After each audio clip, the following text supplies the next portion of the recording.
Yeah. Y'all know what it is. You know what it is. And if you don't, let me let you know. This is the Reallionaires podcast, home of the Threes Wise Men, a.k.a. the locks of this shit here. Here at Reallionaires, we talk about any and everything.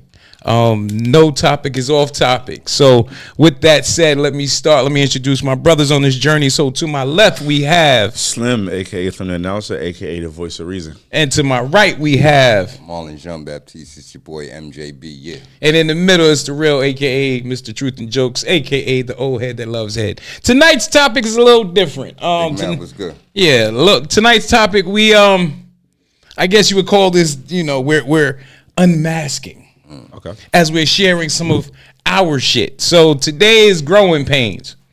All which I'm pretty sure at the ages we've made it to, we've all had some. Absolutely. Yeah, so we're gonna talk about ours as well as others. But before we get into it, let's get the check-in going. How y'all brothers feeling?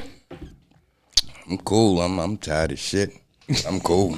I'm tired to the motherfucker. I'm tired of shit, say. Definitely tired. You tired too? I'm tired. Yeah, I don't know. I'm in a place of I feel a little uncertain, but I'm alright. I figure it's gonna work out.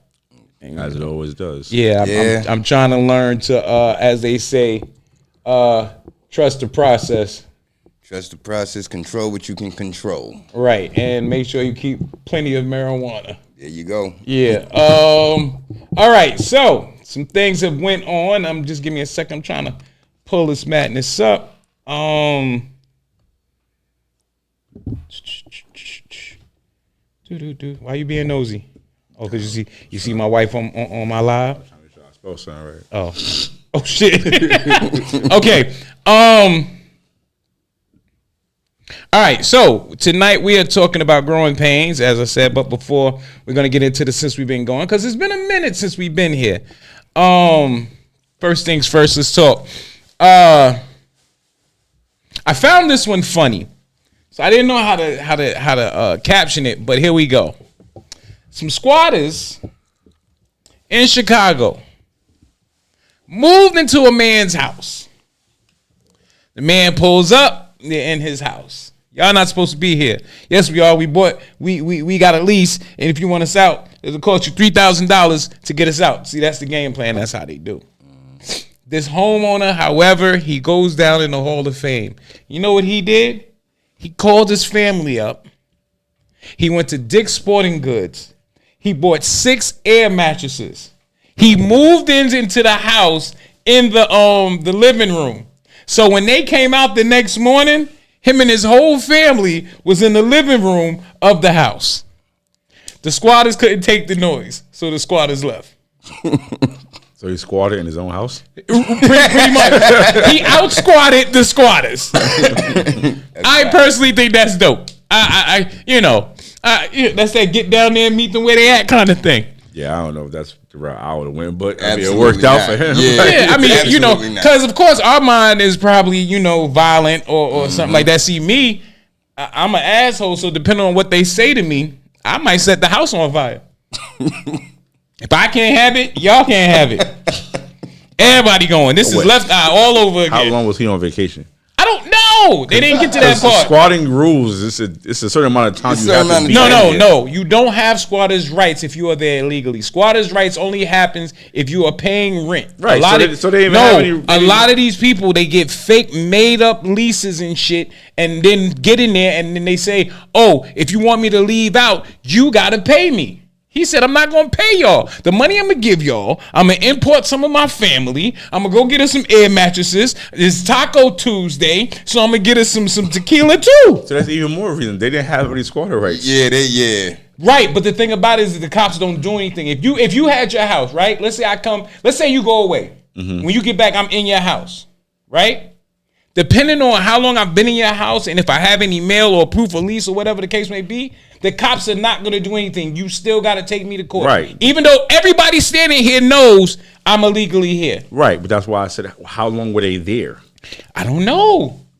You thinking about the wrong thing. I'm commending the fucking homeowner. No, I'm thinking about the legal part of it. It is saying legal. You can't call the cops.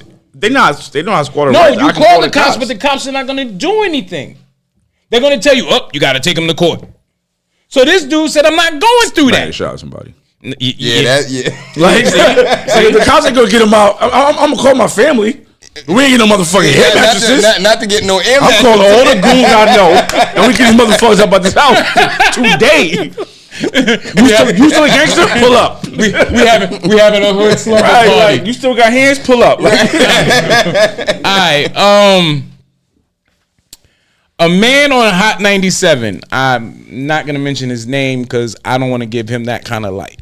But he said that kids should be able to disrespect their parents in order to develop their voice as adults. What? Disrespect is crazy. What? So, like, if you tell, let's say you tell Lil Shay Shay, I need you to go wash those dishes. In his mind, Lil Shay Shay should be able to say, why should I have to wash the dishes? I don't feel like it.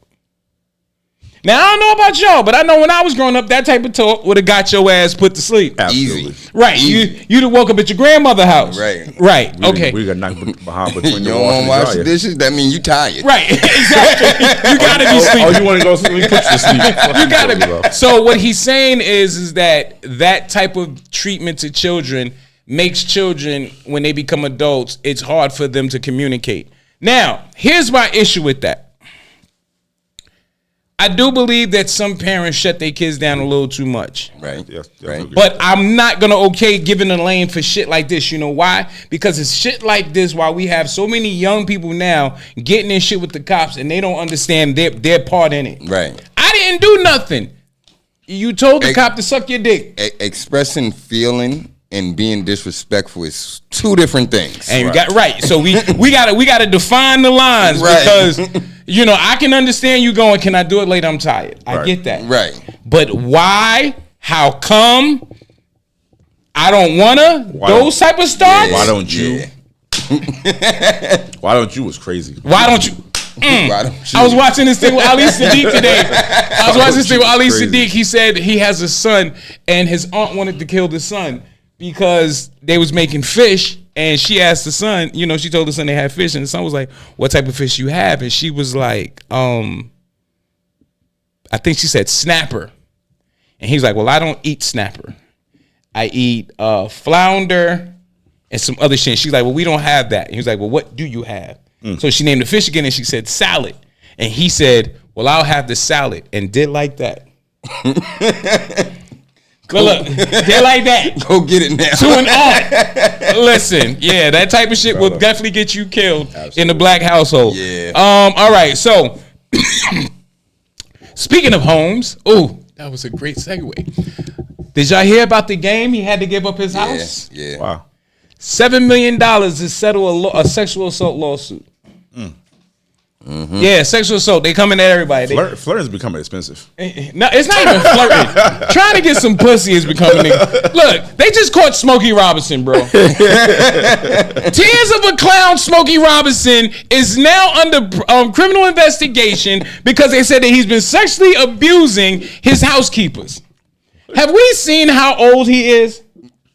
He doing that now, or he was? I don't know when. I hope it was past tense. Yeah, but if it was past tense, he probably didn't need to do physical because they used to have to dip this shit. Ask Bill Cosby. But yeah, they coming at him. Sexual harassment is very shaky at a certain age. Huh? When the harasser is a certain age, it's very shaky. No, you know what it's like? If you're not sexually harassing me when you're 85 years old, you're not sexually harassing me. You're just not, bro. So what is it? Sexually harassing me. So what is it if they're 85? Nothing. But you're not sexually harassing me. Nah. You gotta speak to them ladies though, like them home attendants, them old ass home attendant niggas be wild. They be getting fondled. They be getting fondled. Right. I did see a video where they had some strippers at the hospital for this old dude, and I was like, I did see that. Yeah, at first I was like, he probably was bothered, but he looked like he was enjoying himself. Right? They just old. They just purr. They just purr. What are you really gonna do at 85 years old? Depend. Did he stop at the gas station? Them fucking honey packs work. I just want to say. There's so much to choose from. Got Rhino. Put your flappy wanker away, Gerald. I feel like a Rhino 10,000.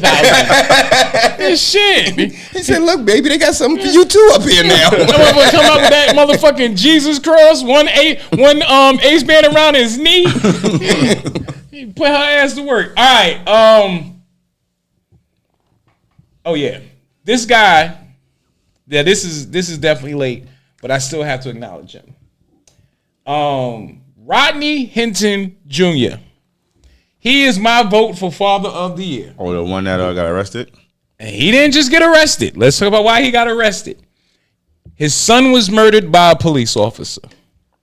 Right. The next day, he ran the sheriff over with his car. Eye for eye. Now, here's my thing. People was like, but that wasn't the cop that killed him. I guess he fit the description. That was a good ass joke. That was a good one? That was a good one. Boom. Thank you, ladies and gentlemen. All right. That was absolutely a good one. Knock that one out. All right. But yeah. Super whatever, just not correct, but it was a good joke. Oh yeah, it was definitely politically incorrect. Yes, definitely. Incorrect. But how do you feel about that though? I understand it. I totally understand.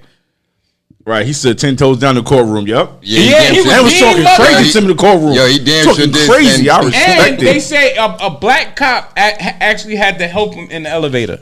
Yeah, he stayed with him. Yeah, he didn't want to leave him with the white one. They was going. And you know they said I mean, but either way, like that's where it gets tricky, right? Because he's fucked. Oh, yeah. They're about to send him to a KKK. For sure. Once he's inside for real, he got it bad. Protect that man. No, from who? I'm just that's what they say now. I mean, my only thing with it, and I think we kind of touched on this on another episode, is like try to get the nigga that did it first. That did it. Yeah, try to get if you really can. Right. Then the sheriff. I think he just saw red. He ain't. Oh no, absolutely. He saw bad. He saw blue. He saw blue. So bad. Like you gotta die. Everybody. That's right. That nigga's. He watched about 2 hours of Law and Order, and that was it. He probably watched what's the movie? Skin. Yeah, he probably watched American Skin. Because that was they talked about it in that. Oh yeah, he not surviving 6 months. He might not survive 6 days. Nah, if so, he gonna be in a box forever. That's his best bet. You said that's his best bet? Right, all right, so put somebody face on the walk-in. Before we get into it, we got to talk about it. We don't have to go in depth, but it's getting shaky. The Diddy trial. Shaky. Everybody knew what was coming. Shaky. In one word, I can't even say it in one word. This is what I'm gonna say. And Ply said something similar. You never realize, like, you may think you're a freak until you hear some shit that another motherfucker did. You be like, nigga, I ain't nothing. Here, I thought having sex with the lights on and the window open, recording us maybe. This nigga's importing dick. Diddy got me feeling like, how they say a virgin. What they call people who like born during sex? Vanilla. Yeah, Diddy got me feeling vanilla. Yes. They said it's been so much said. So much said. Right. Like pork. Like we haven't even gotten into the trial. This is just Cassie. He said he like to come and rub it on your hands. Yeah, that had me like big between freaking nasty and disgusting. Not even all right, disgusting. I'll be honest. I don't even like my own come on me. Absolutely. Let alone another nigga. He said, ew, get it off. Ew. I be like, that thingy. And what the fuck? He would hire people to like, damn, I missed. Right. He hired people to piss in Cassie's mouth. Yo. Oh, that one is so weird to me because like you paid people to do have what sex you with your did. girl. No, but they said you could cheat for free. But the reason why they said that he did it is because they said Diddy ain't diddly diddling. Yeah, but he got a little diggler. So think about it though, right? Think about it. And did he hit you up? He's like, yo, I want you to smash cash. You like, all right, cool, fire. I'm smash cash. I've been looking at her ass anyway. Right. Then he like, and I'm gonna give you a bag. No, but you're missing the point. You're missing the point. Good day to wake up. No, I gotta be there. I gotta watch. And when you nut, I gotta use the nut as lotion. Mm-hmm. Did you see? They asked so many questions about the baby oil. The judge said, enough questions about the goddamn baby oil. 20 goddamn questions. Listen, it still ain't How big equal is up this to how many bag? bottles we found. Right. I got a question per bottle, nigga. Who was this one for? But we're not asking how good, big boy. is the bag he giving these people. Are you serious? I'm just saying. So in Bills all that you've gotta heard, get paid. in all that you've heard so far, Right. there's still a bag available which you would have been a part of this. How big is the bag?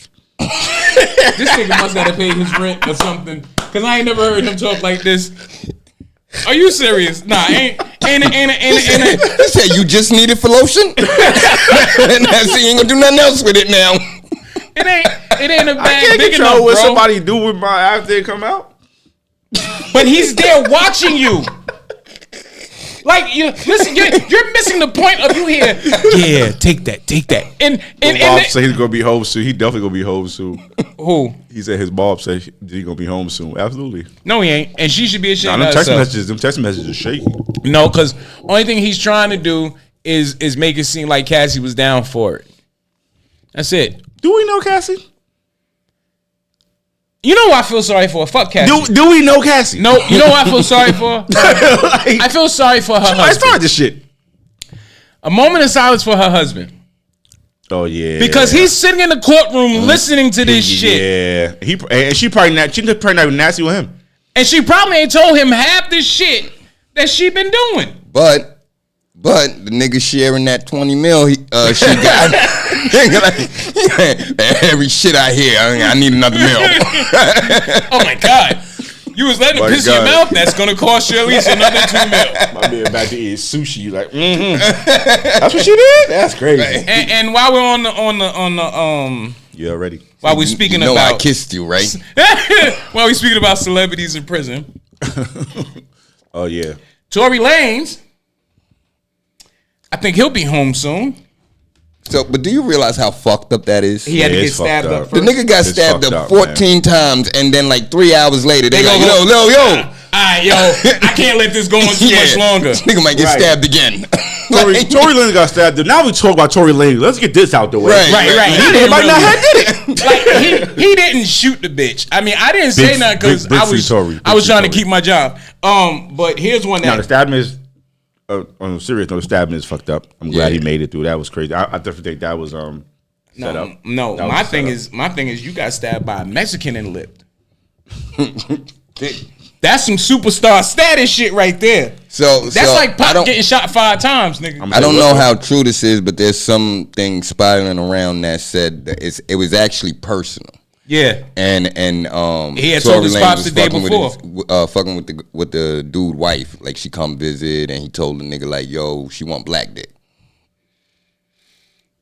and that he was gonna fuck her. Don't know how true this is, but I damn sure Tory saw told a Mexican the dude in nigga. jail, Yeah. I'm gonna fuck your Yeah. wife. Did you see the dude? Yeah. I wouldn't even ask that nigga for the time of day. First of all, nobody's fucking his wife, but y'all both in jail. No, somebody's fucking her. Yeah, a free person. Right. I mean, yeah, but that's jail beef though. Yeah, forever. I mean, yeah, that's definitely jail beef. Like I can't. That was stupid of Tory.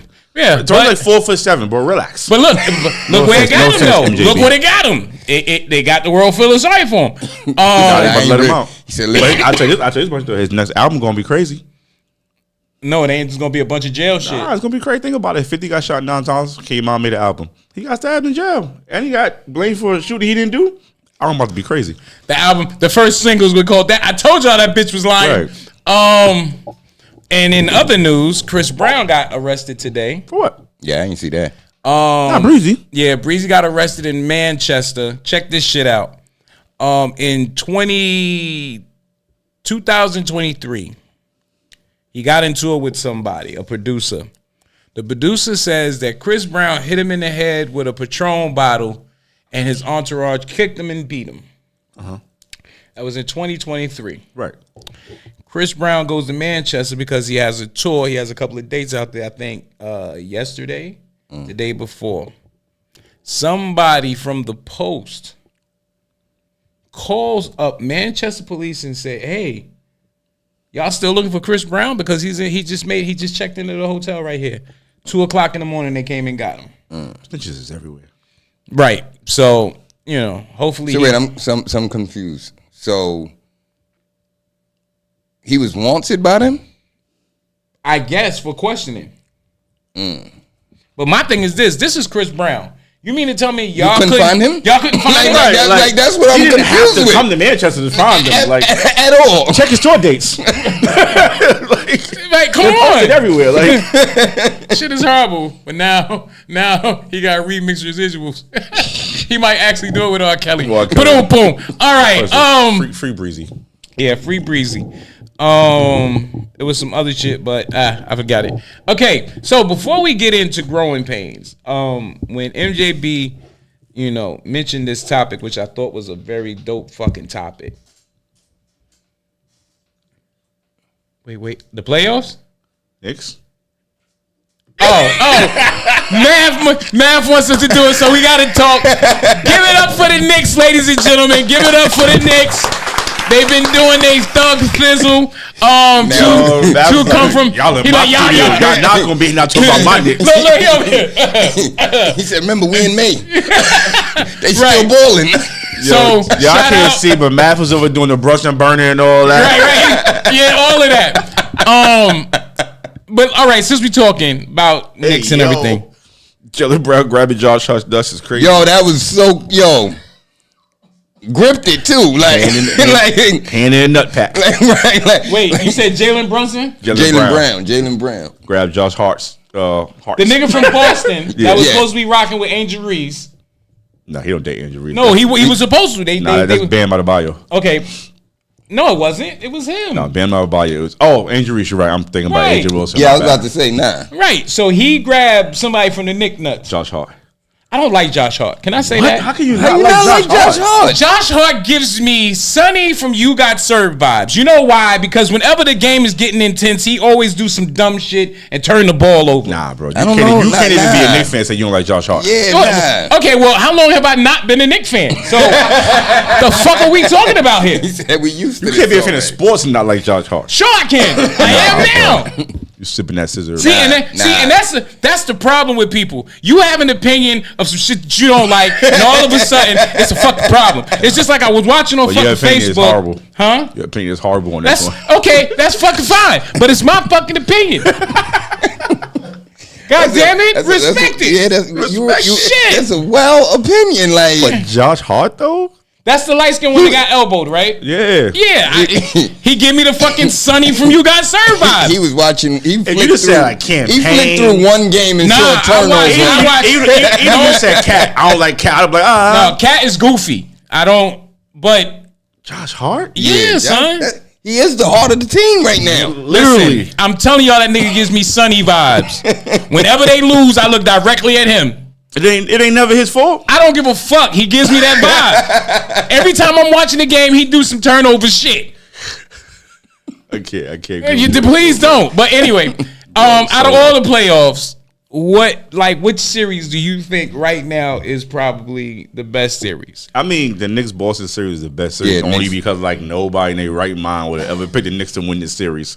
So that's the best. And if you're up 3-2 now. Yeah. So he said, "What did Josh Hart do to you?" Shit, keep it all the way 100. They wasn't even supposed to be. They should have just finished it last night. Right. No, they definitely should. I knew they wasn't gonna though. If they don't win tomorrow, it's shaky.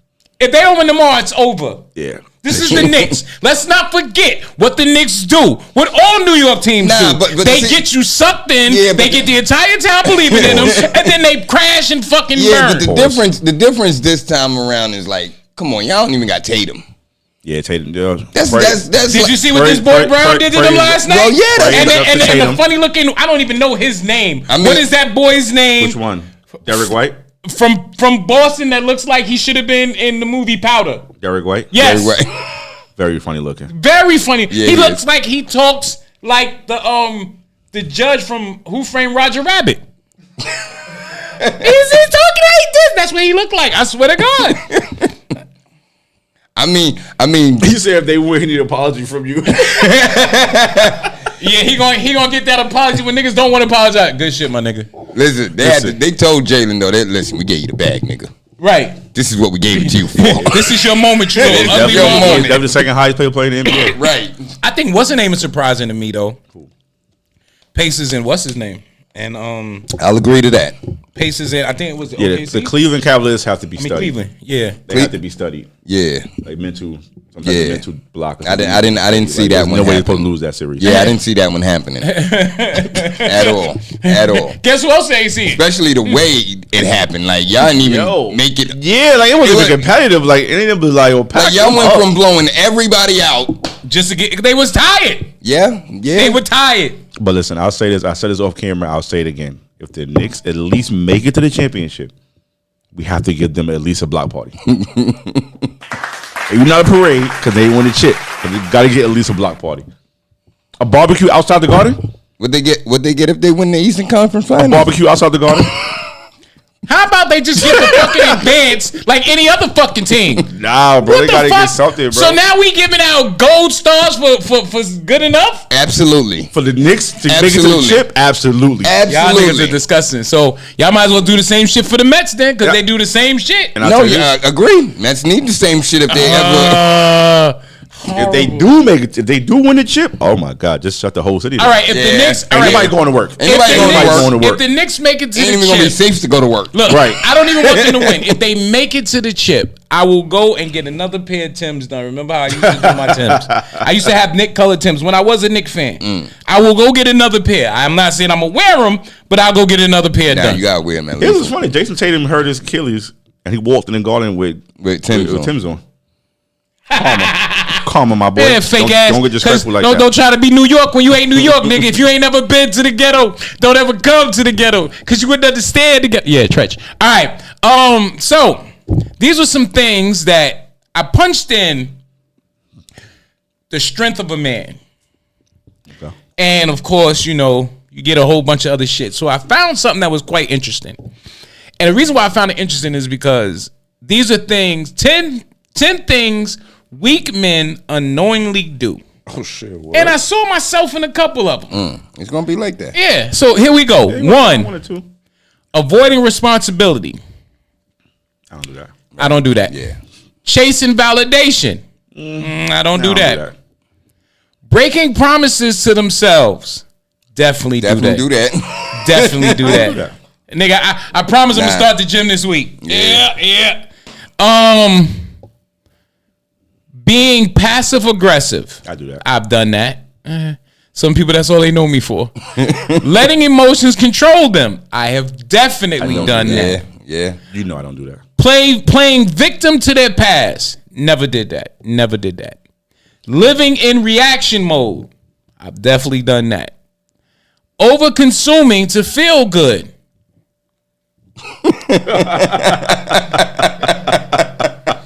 They got smoked 9 blunts a day. Talking more than doing. I've been accused of that. Refusing to grow, which is supposed to be the worst one, because comfort is the death of greatness. So did you see yourself in any of those? About two. About two. Definitely, yeah. All right. Now, my question is this. Even with you seeing yourself in those, do you consider yourself a weak man? Absolutely the fuck not. Yeah, nah. Nah? Not never. Do you have weak moments? I'm human. Yeah, we all, yeah. Okay, no, I'm just asking the question. That was a perfect answer to that question too. I'm human. We all have weak moments. Nah, that's not actually a perfect answer. That's a good answer. It's not a perfect one. Perfect answer. It's not a perfect one because people use that for all types of shit. Hey, I'm human. That's why I killed that bird. So let's go here. Everybody. Growing up, what would you say was your biggest personal battle? You that 12. Being broke. He said being broke. Growing up, my He said, I not gonna lie. Growing up, I didn't care about being broke. We didn't, like, we knew I didn't we give a was shit about being broke. No, it was because we knew we was broke. But my mother and our creativity, I guess, just danced over. Because, like, I mean, we grew up. All of us, we grew up in the era where if you ain't have certain shit, you was a target. Mm-hmm. True. You know what I'm saying? True. And growing up, that bothered me. Millie. Right. I remember a friend of mine's. He had he was first off, he was the only child. Both his parents, which means today I probably would have fucking hate him. And his pops was a preacher of a church. His pops had a church, so they always got money, right? Mm-hmm. It was a pair of sneakers that came out, true, and they came out, and each one, like you see how you got the Jordan 1s and the retros. So what they did was they brought them out, and they were named after cars. So you had the Porsche, you had the Lamborghini, the Maserati. No, it wasn't the Bugatti, but they had them.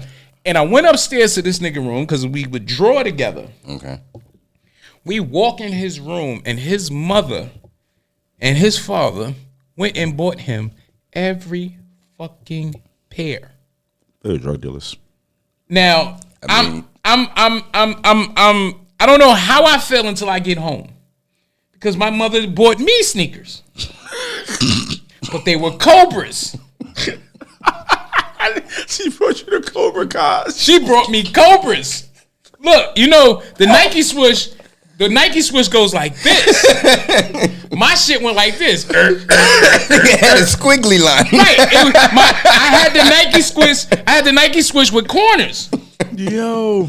And the funniest thing about those type of sneakers is you can do anything to them and them shits will not tear up. Oh, wow. Bro, I was dragging my feet to school and the only thing I had was a scuff. That was it. So if I fuck these up, she gotta get me something else. Right. So I definitely get that the being broke as a young person. One thing I dealt with being a young person, and it's funny, he said something like it. Try to figure out if I wanted to go that thug route or if I wanted to be a chill dude. Because, like, I had moments when I was like, I really want to be a gangster. Like, I want to be in a gang. I want to fight every day. I want to, you know what I'm saying? Then I was like, yeah, I'm not like that.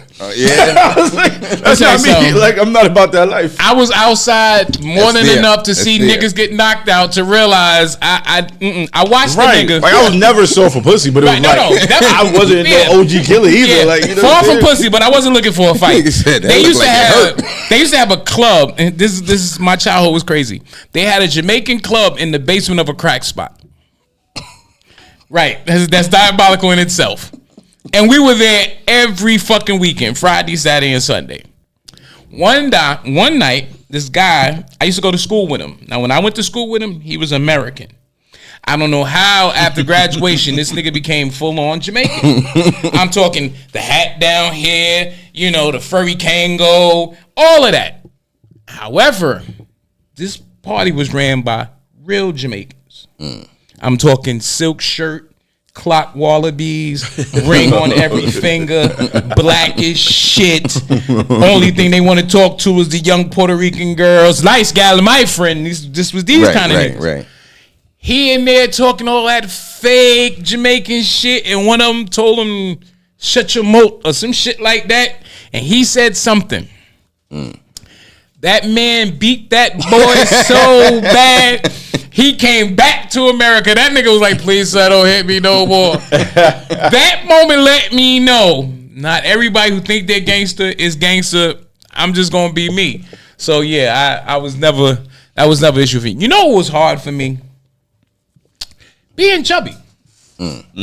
Real shit. You had people who thought I couldn't play tag, so they always wanted me to play because they thought I couldn't catch them. Haha, surprise, bitch, I would catch them. I remember when I was 12 years old, a girl, I had a crush on her up until this moment. Yo, you want to play tag? Yeah. And then that freeze tag? Yo, freeze tag? Nigga. Because, freeze tag, you do the 1, 2, 3, get off my father, I what you last one off is it. They do the off and on shit. Bro said, I'm not playing if Will ain't playing. Yeah. We not doing it. I hate people who cheat at tag. I was watching two little kids play tag. The other Brittany's son. She's gonna kill me. I was watching her son play tag the other day, right? And he wasn't it. It was just him and another boy. And every single time he about to get tagged, he jumped on base. He on base. I said, listen, man, everything in the fucking world ain't base. You just whatever you next to is base. This is one that pissed me off. I'm playing one game, right? Now, mind you, they didn't think I could catch them, so I caught like 2 or 3 of them. These niggas did some ultimate cheating shit. They did some old Power Ranger shit. Like, this was the base, right? One person was touching the base, and everybody else was touching that person. Talking about extension. So I pushed the nigga off and then tagged him and then grabbed their arm, and I was like, extension. But it was shit like that. And I remember I was 12, this girl, I had a crush on her all the way up till this moment. Shorty was like, I heard fat boys ain't got no thing. First off, I had to go find out what the fuck a thing was. And then when I found out, I was like, oh, she ain't talking about me. But it was like, that was the type of shit until I got old enough where I just owned it. Right. You know what I'm saying? Once I was able to start buying my clothes because, you know, the wardrobe that my mother had for me didn't help. You know, I got Strangler jeans and, you know, button up dyke flannels and shit. You know, I mean, but you know what's the crazy part with you speaking on that? A lot of people don't realize this. When you small and skinny, you got the same shit just on the other side. Right, because everybody want to fight you. Yeah, everybody want to fight you. You know what I'm saying? Niggas want to pick you up. Like, put me down. Give me. Oh, if I could.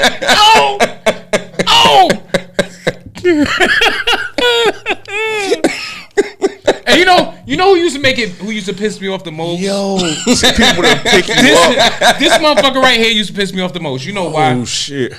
He would stay at my grandmother's house, right? When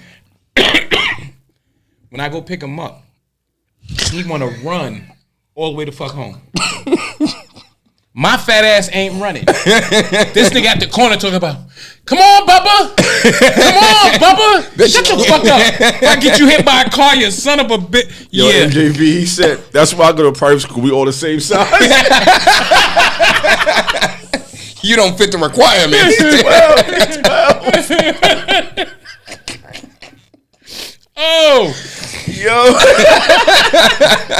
Fucking public school, all different sizes. Nah, but you know what? I'll say this much about public school. I'm glad I went to public school. Because it taught me how to verbally defend myself. Mm-hmm. It taught me the power of having good jokes. And it gave me a little bit of confidence. Right. Yeah. That I know I wouldn't have had in, say, private school. Like, because my son went to charter school, and I think he's still traumatized. Yeah, charter school is very. My daughter went to charter school to elementary. It's different. Like, they take away your kid being a kid. Right. Like, how the fuck I can't go outside? I can't even talk in the lunchroom for the first 2 weeks. Oh wow. Charter school is different. It's so structured, and it's like it's good. It's good as far as getting your kid prepared for college, but it's not good as far as getting him prepared for the world. The world, right? Just to be a kid. Yeah, because you the awkward shit. Like, I'll never forget. And this was I said to my wife, we gotta get him out to school. Come home from the gym. This nigga comes in and go, they jumped me. What? Who? Boys at my school. Nigga, I'm up. Let's go. Walking through Brownsville. We get to Glenmore. Niggas outside. Mine, it was just me and my son. It's 9 niggas outside. I'm looking at these niggas like, I punch holes in walls. Because y'all ain't going to be fucking with my son. So he like, that's them over there. So I walk him, I'm like, you know, I do the parent shit. You going to fight each one of them. I don't know what the fuck that's about. But anyway, I'm like, y'all want to jump my son? Like, y'all couldn't just fight him one-on-one? Well, we going to fight one-on-one now. They jump people in private school too. So they said, nobody fought him. We were joking. Malik. Huh? They hit you? No, they was telling jokes on me. I'm so mad because I got all of this frustration and anger and nobody to unleash it on. Right. Nigga, I end up having another heart attack that same day, having to go back to the hospital. For Malik. Huh? You should have fought Malik. I know, right? I should have fought him. I should have. All right. So, matter of fact, when I get home, nigga, your ass is mine.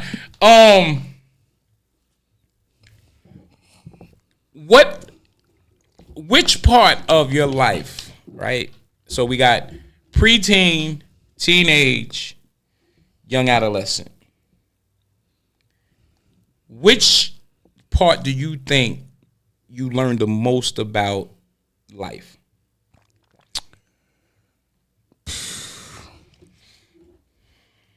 I'm actually gonna say adolescent. Okay. Cause everything before that, I was just fucking freewheeling. I was just willy-nilly before that. I ain't give a shit. Whatever happens. Like, when you become adolescent, it's like you're responsible for stuff. Okay. You gotta pay your own bills and stuff like that. That's when you learn about life and how you maneuver through it. Before that, you like, I don't give a fuck, man. I can spend this last $150 on these sneakers. Mommy got money. Mm-hmm. Now you get, you know what I'm saying? You adolescent, you like, I got 150. These sneakers is 120. Right. I gotta eat for the rest of the week. What am I do?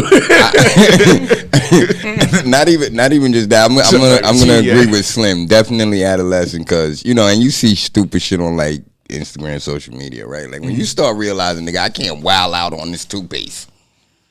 You say can't. You know what I'm saying? Like there's no limit to how much you squeeze. You said I can't wild out on this toothpaste. Toothpaste got last a couple of days. Oh shit! You ain't give a fuck. Like all you knew prior to that was toothpaste getting low, toothpaste here. Right. You know what I'm saying? Like that's all you knew. You know how it got there? I mean, obviously you knew how it got there. But you ain't care. You didn't care. You know what I'm saying? You wear a big ass glob fall on the sink. You whatever. Right. Now you be like, wait, hold on. Let me get that. Yeah, ain't nothing on it. All right. You start yelling at your kids and shit. Who's squeezing the toothpaste from the top? Squeeze it from the bottom. You gotta get it all out. You have to roll it. You have to roll it to the bottom. They make devices that'll push it up for you. Like, yo, you know what? Nah, you're right. You learn struggle. You didn't know what struggle was when you were young because mommy and daddy took care of it. Absolutely. And I guess for me it was like I learned all of that early.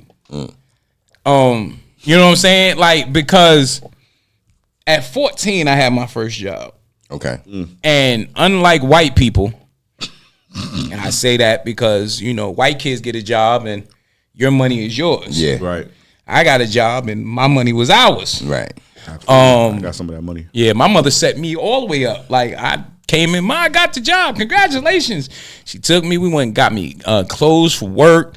She got me a Metro card and shit. Like this was some real setup, like jail type shit. You know where they give you the honey buns. Because as soon as I got paid, nigga, she was like, "Oh, all right. So your phone bill was such and such. You owe me such and such for them outfits. You only gotta give me half on the Metro card.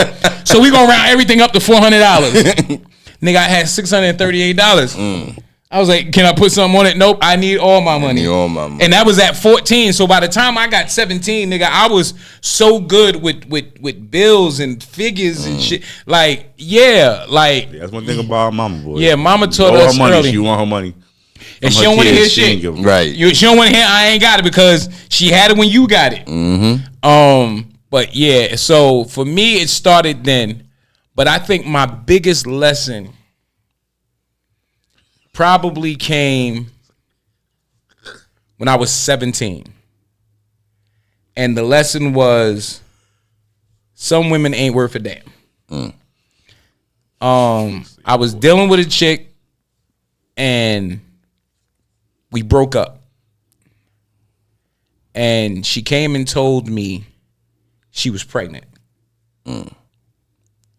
Now we broke up because she fucked my boy. Valid reason. Right. And the one that she fucked, I could understand that. The one that she fucked made me doubt myself for about 2 days because I'm like, out of all my friends, you fucked this dirty nigga. All right. So I tell her like, I ain't fucking with you. It's over. Yada yada yada. She comes to me like 2 or 3 days later. Matter of fact, I wasn't even 17. I was 15. She come to me 2 or 3 days later and says, I'm pregnant. So I was always on some shit like, if I have children, I'm not going to do what my father did. Right. I'm going to be there. like even if I'm not with the mother. I go in the house and I tell my mother, Ma, I think I'm gonna be a dad. She's like, well, you're gonna be a long distance one until you 18, because I'm sending your ass to Job Corps. So let's make sure that the baby is yours, because I'm gonna take care of the baby until you get home. But your ass is out of this fucking house. So I call Shorty, tell her to meet me, because back then we didn't have pages and texts and shit like that. So I call her, tell her to meet me. I'm like, yo, listen, I need to know if this baby is really mine. Because my mom's just talking about sending me the fuck away, and I'm not going away if this baby ain't mine. Right. It's yours. It's yours. I swear it's yours. I ain't been sleeping with nobody else. I said, did you forget why we broke up?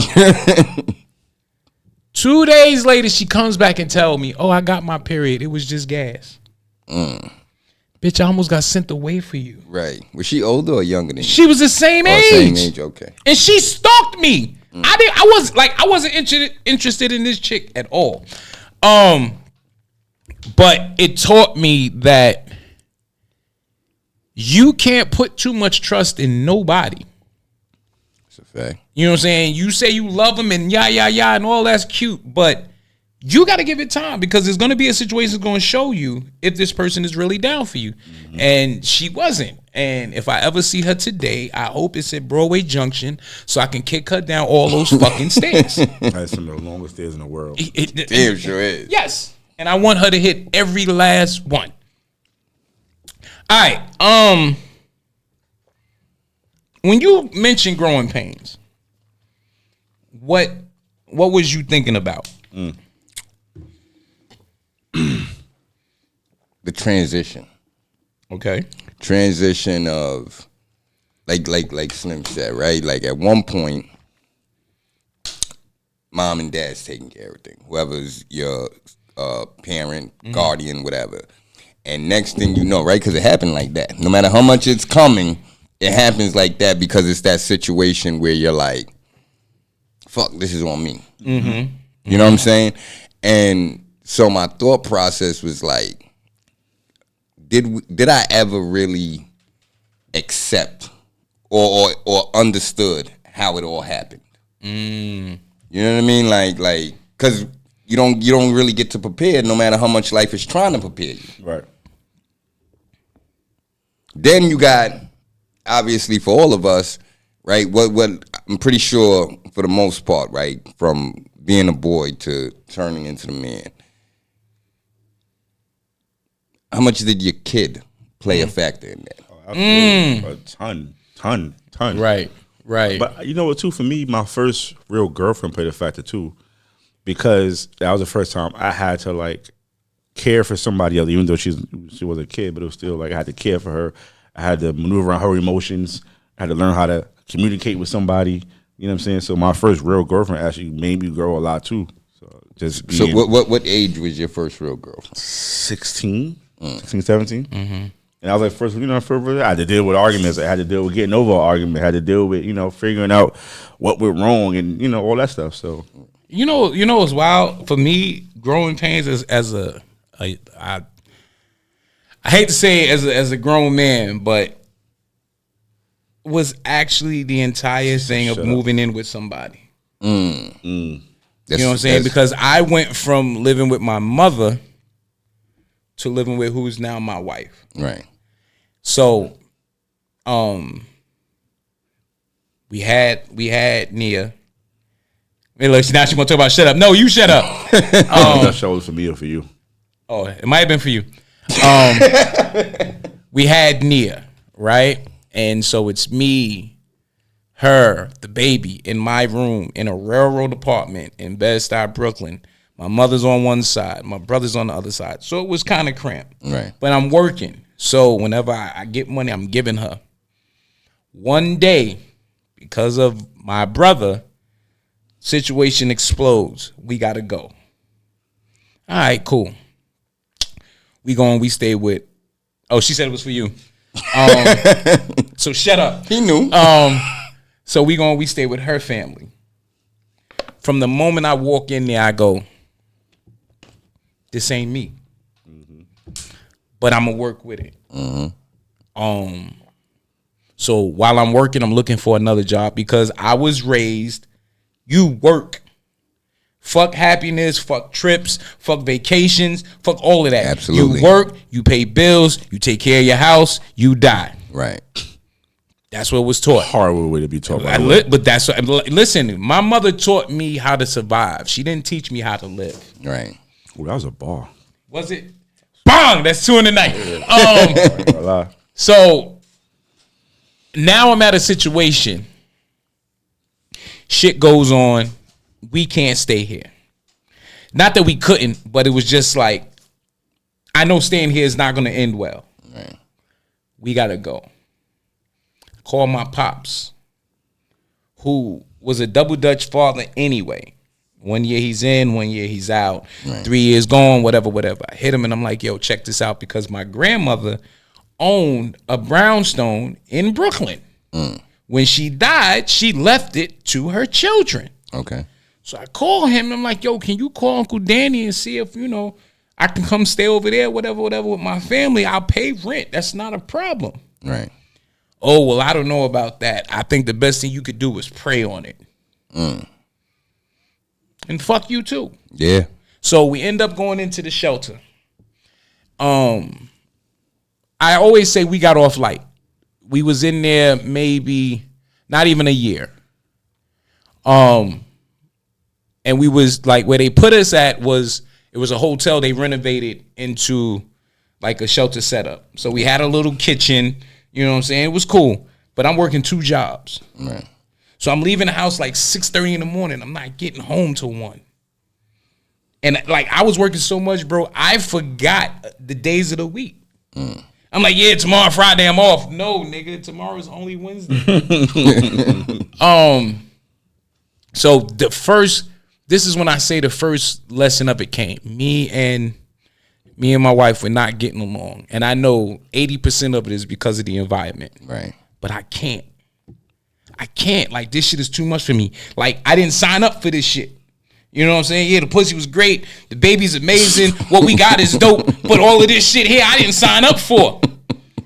Her godmother, who she looked at as her mother, talked to me one day, and she's like, if you think it's hard on you, imagine what's going to be like for her with that baby. Right. Cool. Dave Hollister, that CD, Chicago 85. That shit just talked to me. It was like he made it directly for me. So I rocked out. We made it out. We ended up at our home in Brownsville. Having your own apartment, there's nothing like it. Right. Nope. Especially that first one. Right. Nigga, we had a couch and a bed. That was it. But I ain't give a fuck. It was ours. Yeah. It was ours. Yep. And when me and her got some shit and I had to leave, bro, that shit hurt. I cried. Yo, I cried all the way to the Bronx to my mama's house. And and that's another thing. I don't know how many grown men are listening or watching or will see this. Things happen. I get that. But we got to prepare in life, because nothing is more humiliating than leaving your mother's house because you're grown and now you got to come back and sleep on the couch. In there. You sleeping on the couch. Everybody else is asleep. You can't sleep because this ain't your fucking bed. You wondering what the fuck going on in your house. You know what I'm saying? Right. This shit, listen, it was a growing pain for my ass, but no growing pain was like the loss of my mother. Absolutely. None. I'm sure. None. Like, when you look down and it's like your whole family tree is gone. So for me, I would say my biggest growing pain has been just keep moving. Yeah. In spite of everything. And it gets tiresome, bro. Yo. There's days when I'm just like, I can't no more. Yo. You know what I'm saying? That's a whole fact. Like, I'm through. I'm done. Like, I physically, emotionally, mentally can't no more. And then I got to. Oh yeah. Because I got little ones. I got a wife, and you know what I'm saying? And then society looking at you like, You better not quit. You better not give up. Is that a tear, nigga? You better suck that shit up. Don't nobody care about that. And it's interesting you say that, because as much as, you know, you're right, society's going to tell you that with words, you know, through actions, whatever. For me personally, it's never about society. With the pushing that you got to really push, for me, it's like my family. Okay. And I'm not talking about moms. I'm talking about my family I created. You know what I'm saying? Like I just can't. There's no part of me that could say I can't do this no more, right, and actually go through with it. Right. You know what I mean? Like, yeah. My thing with that is, it's like, what's the alternative? Like, I give up, right? And then, okay, I gave up. What happens now? I mean, you know what happens now. Like, everything's gonna crumble. Right. So it's and like, you're gonna end up on the L train, and you're gonna have your whole seat. You're gonna have a whole seat to yourself. It's showtime. Da-da! So it'll be like, there's no alternative. So we gotta just keep going, man. Yeah, but until the wheels fall off. But the shit about it is like, and I guess this is where you have the conversations with yourself. It's like, I know people that haven't been through half of what I've experienced in my life. And these motherfuckers is living great. Like, you know this for a fact? Like, No, I asked that simply because I don't know. Social media will make you think. Okay, so no, I'm not even speaking. I'm not even speaking of social media. I'm speaking of just what you see, what I see. Okay. So I don't know what's in his heart. I don't know what, but lives great. And here, there's days when I'm sitting and I'm just trying to figure out. Like, I saw a post one day and it said, "Be careful who you call lazy, because you don't know what it took for them to get out of the bed that day." Right. And it's real shit, because bro, I have more days now than off than I want to, where I'm just like, fuck everything. Yeah. Absolutely. But I say it to myself because the simple fact, I got babies. Mm-hmm. I got a wife. I got a home. I got all of this shit that even, like, I remember one day I was like, I wonder, what would the world do if I died? Keep spinning. Keep spinning. That's it. Keep spinning. So you say that, right? And yes, the world's going to keep going. But the people that's really, really around you, the people that count on you, the people that look forward to seeing you, hearing from you, that's the people that's going to be affected. But you know what's funny? And it's not to sound heartless. They'll get over it. And no, they won't. Right. No, they won't get over it. They will accept it. Yeah. They won't get over it. It's a difference. Right. Okay. Right. But it's like, I honestly feel, and it's funny I say this after actually contemplating it and having a whole plan for it. I honestly feel like suicide is the weakest thing a person can do. It's selfish. Absolutely. It's weak and it's selfish. Absolutely. I don't know so much about selfish because I've been there, but it's weak. No, I agree with the selfish part too, because you're thinking about you, you're thinking about giving up, you're thinking about you can't, but it affects a lot of people around you, and it ain't just oh, I miss you. Right. You know. See, but like for me, and I'm not justifying it or whatever, but I'm saying, like, for me, it was because of all the things that I couldn't do. Right. You know what I'm saying? The feeling of being stuck. The not having people to go to when shit is thick. The having to shoulder everybody else's shit and my shit. You know what I'm saying? And not being able to vent or talk about it, because if you do, you're less than. You're weak. Oh, suck that shit up. Oh, you a man. You can figure it out. But it's funny that it wasn't until I had that heart attack that I was like, oh no, that suicide shit is bullshit. Because when death is really showing up, right, you find out who's really ready to die, and I wasn't. See, we gotta also stop doing that too. What? We gotta stop listening, allowing society to tell us, suck it up, don't be emotional. That shit is bullshit. No, it really is. It's bullshit. And we have to, as men, look at the camera, as men, we have to stop listening to that shit. Be human. If you are emotional about something, be emotional about it. If something's bothering you, speak on it, deal with it. Stop hiding everything and feel like because we're a man, we can't have human reactions to things. It's not true.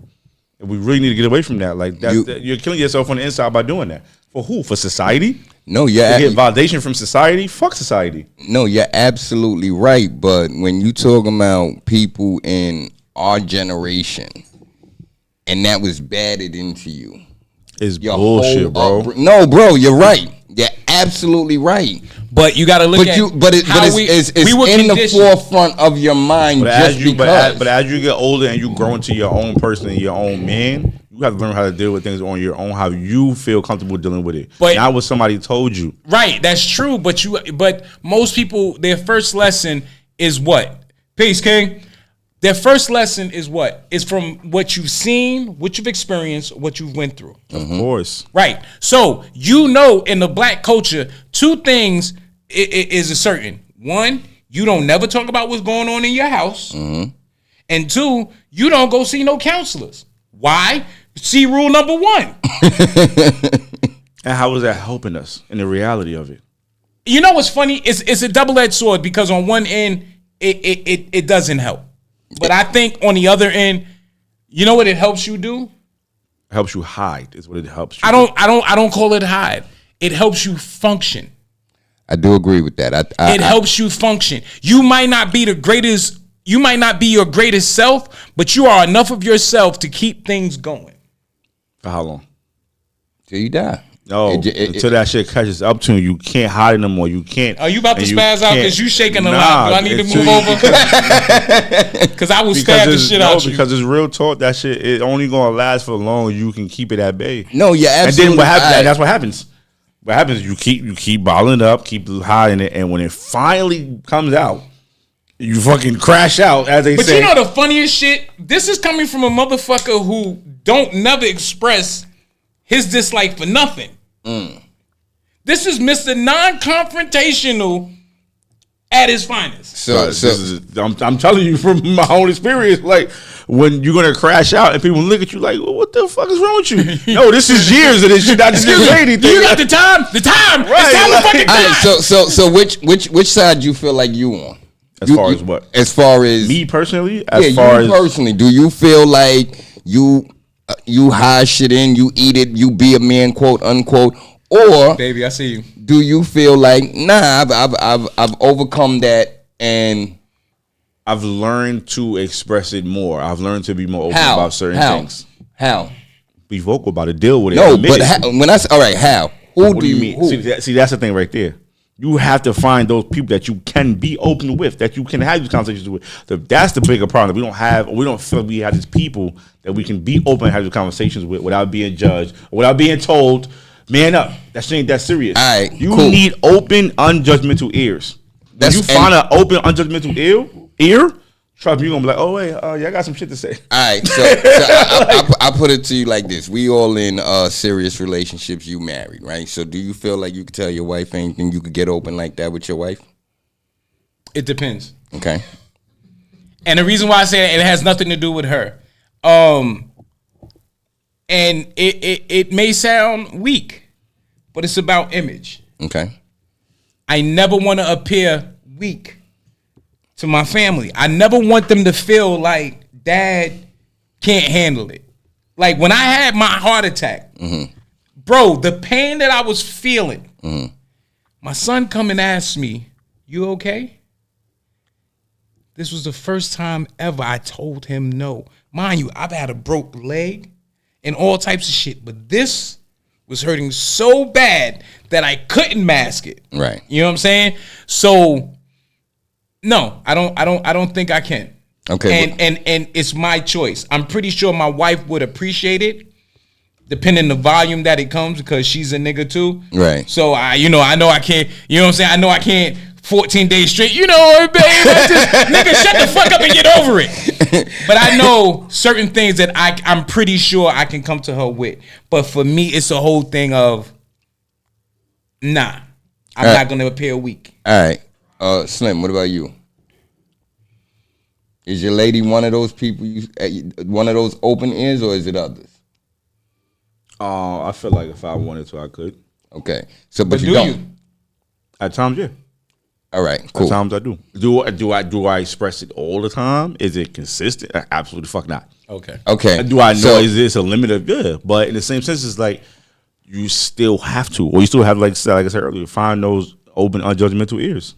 okay. And They out there. We just That's fine, right? I bring up your ladies because I do that with my lady. Okay. It's not a thing I can't tell her. I could get vulnerable with her, shed a tear, don't matter.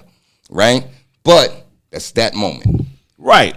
That's that moment. Right. So no matter how much so no matter how much I opened up, by the time I open that door, It's more shit. it's right back to where And for me, you know, another thing for me, and this happened to me in a previous relationship, and I'm honest, it made it where it's very hard to get that vulnerable.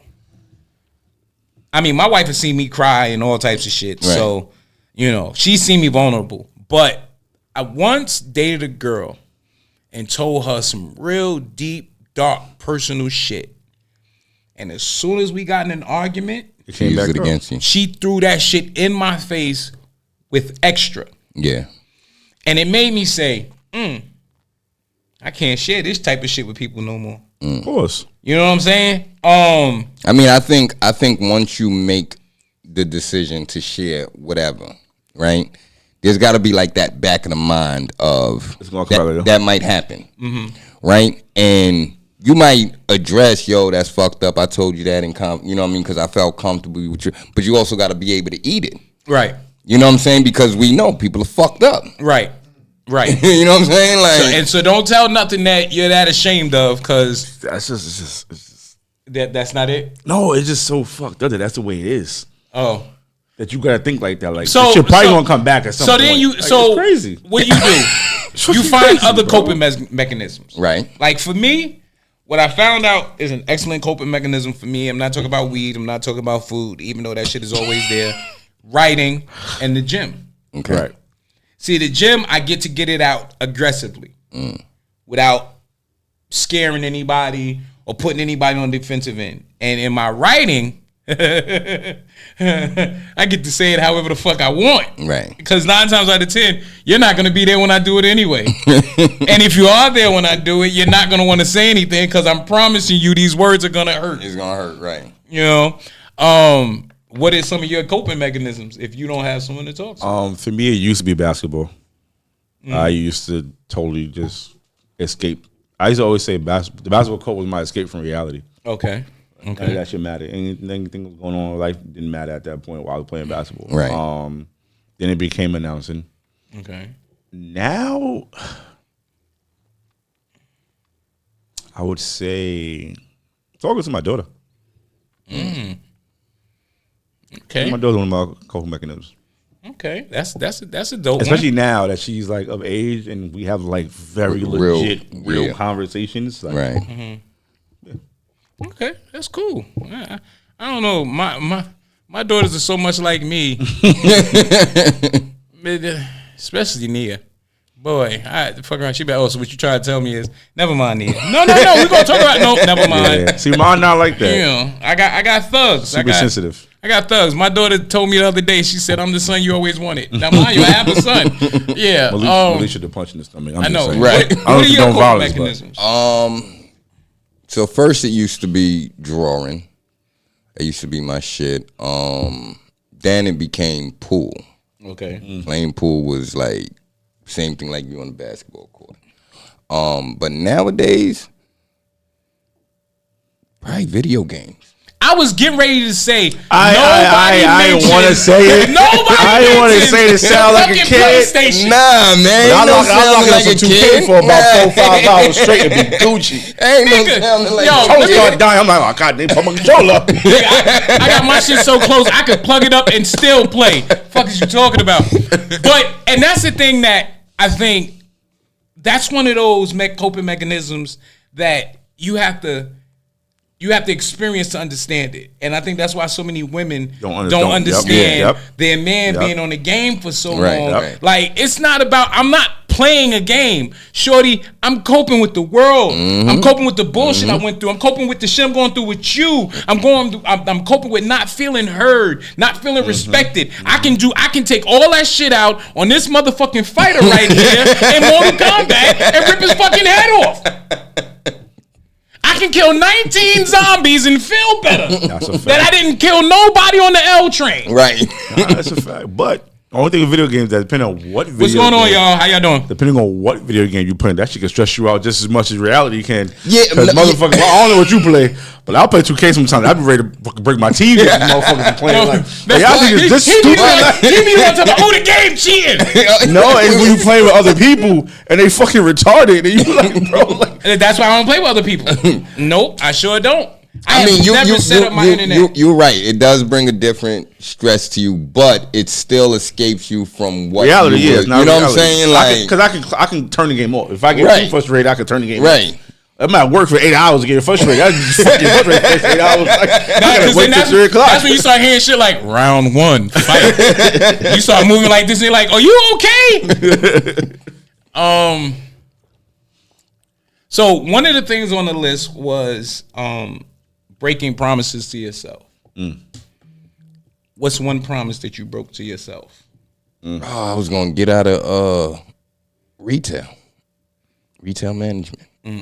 That's something for years now. I've been really saying I can't do this no more, and I keep doing it. I know that fucking thing. God damn it. Finances. Okay. When I say finance, I mean the way I spend. Doing a better job of saving money, stuff like that. That ain't gonna happen until Nike go out of business. I don't know with these new tariffs though. That shit might stop soon. Soon. You gonna find a loophole? He gonna be like, yo, my boy. Listen, I found a new way to get sneakers. It take me 6 months, but I get them. But yeah, I'm definitely working on like getting my savings account right. So that's a promise. But I keep fucking up and keep, like you said, buying sneakers and doing other shit. And I'm definitely just working on being better with money. Do you feel like buying sneakers and shit is also a coping? Hell yeah, that's his therapy. That and it's too. It's so. I seen something on Instagram the other day, and I was like, it's 100% true. People don't understand that. I buy a whole bunch of sneakers now because I cut in when I was younger. I know that feeling. So a lot of this shit I'm buying now, I know that. Definitely know that. Filling voids that was there. You know what I'm saying? It's like, and it's the fact of I work hard for my money. I can do what I want with it. Right. So it's like it feels good. You know what I mean? So that's part of it too. It's definitely a cool. So you that's what very happy when I buy. You couldn't get sneakers as a kid. That's what you're saying. The way I get them now, absolutely not. It was like you got this little window right here. You got this little section right here. You got these 3 options right here. You had one pair for school, one pair to play in. That was it. Yes, you bought me sneakers when I was younger. That's what you want me to get. That's what the fuck I'm getting at. All right, because I was the one who bought the fucking sneakers. You bought me, okay, but how did you buy me them off? Yeah. No. Nigga, why would I buy you more pairs of sneakers than me? See my point? See my point? He's just telling you where he coming from. Right, where he coming from. Wow, this has been deep. So with the promises that what was he saying hell yeah about? About you, I think about you with the sneakers being a coping mechanism. It's for her too. Nah, she got too many. My wife is a hoarder. We're gonna do a show on that. I'm gonna bring her in here, and I'm gonna bring pictures of all her sneakers, all her bags. Jesus Christ. My wife gets snacks like she's my size, and the snacks stay in the house forever until I go fuck it. And then I can't have nothing. Your now ladies are now Laffy Taffies. What like? Yeah. Or until I come over. Yeah, when you come over. But she don't say nothing to you. She just wants shit dead. Right. I think that's what. Yeah, she just wanted to be able to see it. I think one day I'm gonna talk to her and find out it might be a coping mechanism from my childhood. I don't know. But you ever go to the supermarket, right? You're looking at everything and you get shit, and then as soon as you get home, you don't want the shit. Yeah, but in the supermarket, you wanted it bad. Yeah, he said that's never happened to me. I'm so like a little kid with shit like that. I'm opening it as I'm leaving the supermarket. It's fucking horrible. Mad good on the shelf. fucking horrible. All right, y'all. We gonna end this right here. So I want you to take 2 seconds while we close this out. She said that's mine's. Damn. Yeah, I know. One thing you want to apologize to yourself for. Ooh. Wow. Okay, so while they think about it, I just want to make an announcement. Shit. If you follow me on social media, this is not a new announcement, but if you don't, here you go.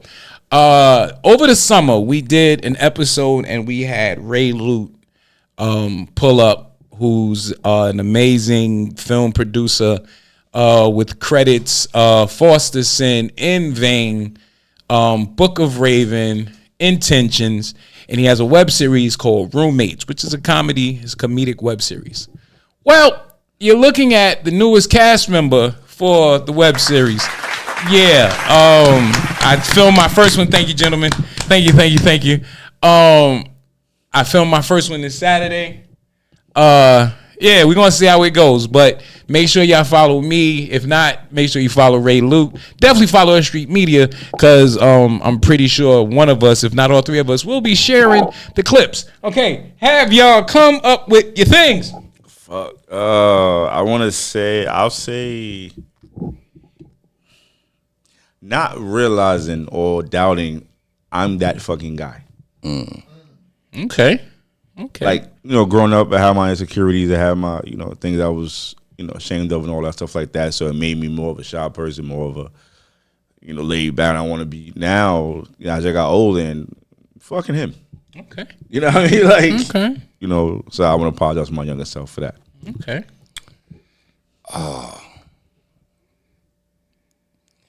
Not growing. This motherfucker. We having a serious moment. This son of a bitch. I do not apologize to myself for not growing. He can't help that. Because right now, if you wanted to fuck me up, nigga, I'm going under the table, and you gonna have to take the long way to get to me, nigga. I'm about to bring the table. Right. Like, yo, can you raise the table? Nope, we keeping it right here. By the time he presses that button, nigga, I'm gone. Nah, but in all seriousness, my bad. I'm gonna apologize to myself for taking too long to take life serious. Okay. Yeah. All right.